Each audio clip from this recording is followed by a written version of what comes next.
Hi there, my name is Michelle. Thank you for spending time with me today in my garden. It's early April 2026 and it's a beautiful spring day with a lovely blue sky. Now, I've been able to spend a bit more time in the garden this year, rearranging things and just generally tidying things up and trying to get things the way that I want them to be. So today I thought I would show you the side garden. The rose bed there is just about finished, so I thought you might like to see what I've been doing. So the south side is where the side garden sits in relation to the house. So we've got the polytunnel at the back here, and then we put a fence in, and it basically just creates a nice sheltered area where this side of the garden is north facing, and then if I show you around this side of the garden, this is south facing. So in the summer, against these walls, the roses do have to be able to stand quite a lot of heat. So I've just been applying some mulch this morning to my roses, so I'll just show you what I've got in the beds and how they're doing. I haven't got any flowers at the moment. I think I may have a single bud or two on one of my Princess Alexandra of Kent roses, but other than that, I moved a lot of them last year, not this winter, the winter before, and I've also planted a lot of new younger roses, some of which were taken from cuttings, so some of them are quite small still. So if I just take you along this side, I've got some beautiful tulips, look. They're quite frilly. I love tulips. I think probably apart from the rose, they're probably my favourite cut flower. The only problem is they don't seem to last very long really, especially in the garden when the sun comes out. They seem to just totally open up, and then they're not long before they're gone. So what I'm going to do this year is I'm going to do my garden in sections to keep the videos shorter. That way I think it'll be better for the viewers. Okay, so let's get started with the first rose. So this is a young rose, planted this year, and as you can see it's looking pretty healthy. It's quite small still. And that's Olivia Rose Austin. So this is basically going to be pinks, purples, those sorts of colours in this bed. There won't be any reds and there won't be any yellows either. So then the next one here, again a young rose. I've moved this one. This is Boscobel. Next to Boscobel I have got Timeless Pink, and then moving on to the back here,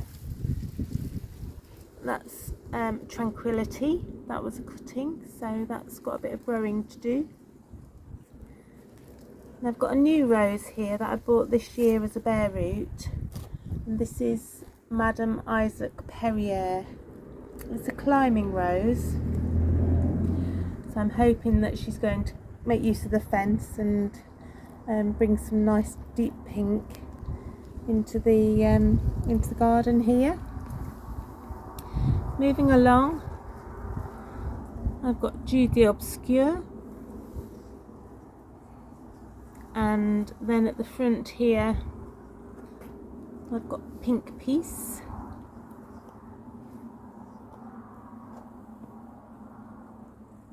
Behind Pink Peace I have a rose that's been in the garden a few years now, one of my favourites that I've shown you quite a few times before, and that's Gentle Hermione. Back towards the front, and we've got Eustasia Vi. She's been in the ground a good few years now, and she's probably 2.5 feet tall and the same width. and she's always very reliable, very healthy, and I really like the colour and the scent of that rose. So behind Eustasia Vi,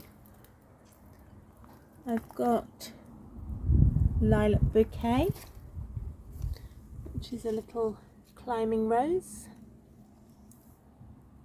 And then here I have Mocha Rose.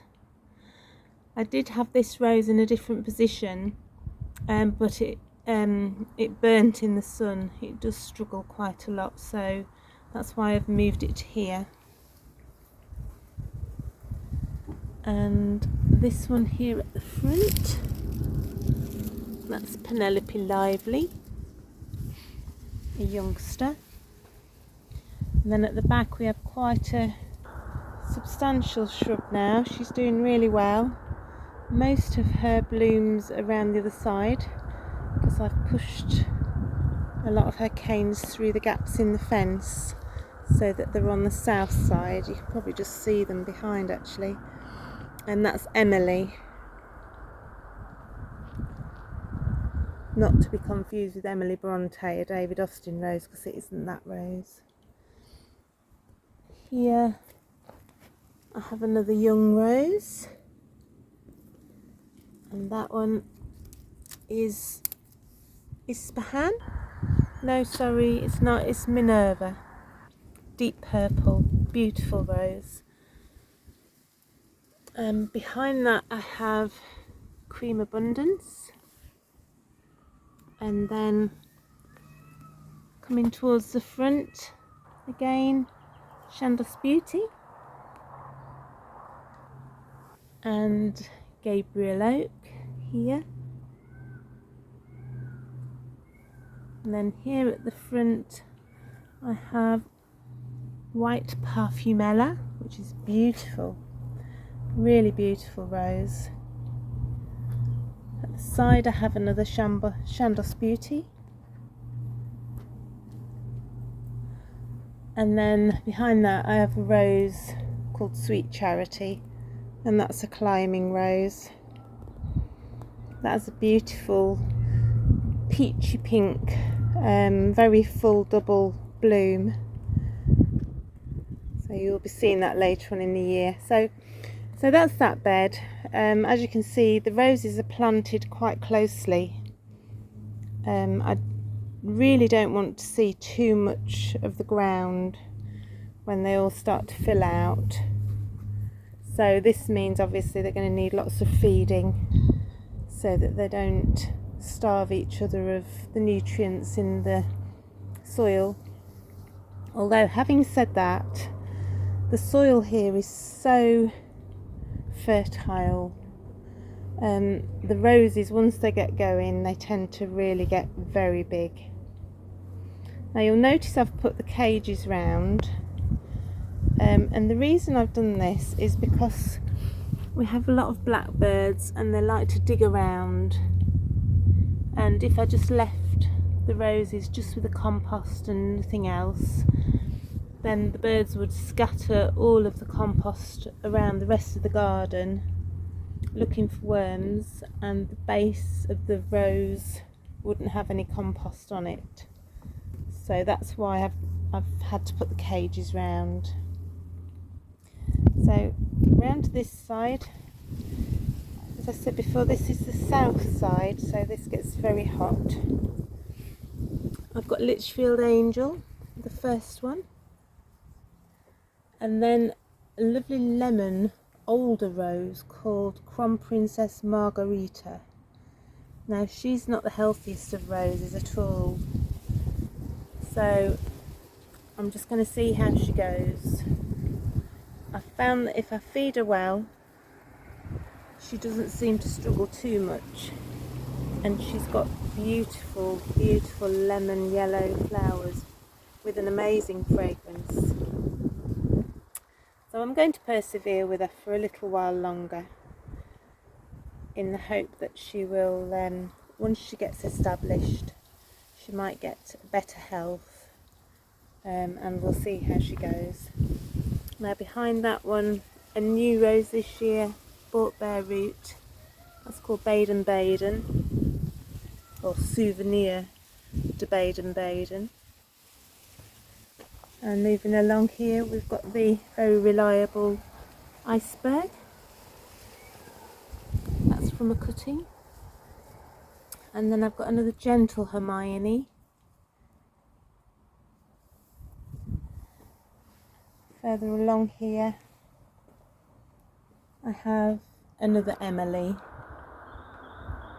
which should grow up, climb up this wall.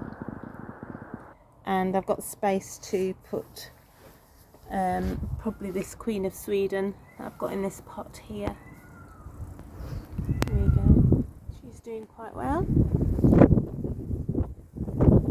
And then the last bed of this section, here I've got Tranquility. I did have 2 Tranquilities here last year, both this sort of size, which was just a bit too much for this bed, so I did take one out and plant it elsewhere. And then the little rose at the front is Joie de Vivre, which is supposed to stay quite small, probably no more than ½ metre square. And then behind that I've actually got 2 roses in that little bed. And the first one is Crown Princess Margarita, and the second one is, let me just have a look at the label. Yeah, that's another lilac bouquet. Sorry, I can't get out of the shadow. That one's lilac bouquet. So we're going to have basically a pinky lilac colour growing up there with the sort of orangey of the Crown Princess Margarita. So hopefully they'll go well together. So before I sign off of this video, I just want to show you the blue moon that I trained through the winter really. I tied it all in, and it is actually starting now to send out some nice shoots. So we'll go back through the gate into the front garden. And here she is, Blue Moon. Last year she ended up sprawling all over the floor. I did have her tied up to the wall, but she had come loose, and also she did have one massively long cane which I tied round. So basically there's the cane, really thick cane there. So I bent it round and I tied all of the shoots either to themselves or to the snowball shrub, which is hidden inside of there. Would you believe it is actually in there somewhere? Now whether it survives or not, I'm not sure, but it has got some leaves, so I think it'll be okay. So basically now this Blue Moon, climbing Blue Moon rose, covers an area probably about 7 foot high by about 8 or 9 foot wide, and it's already getting loads of little buds. If I just show you, you can see the buds on this rose. Yeah, loads of little buds like this, so I'm quite hopeful, and she's looking really, really healthy. But when you look down at the size of her canes, they are pretty substantial. I would say a good 1.5 inch, that thickest one, diameter.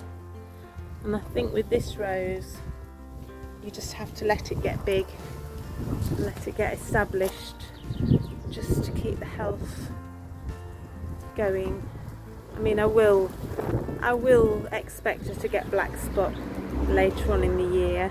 I think it's pretty unavoidable, but I'm going to keep feeding her, make sure she's supported at all times.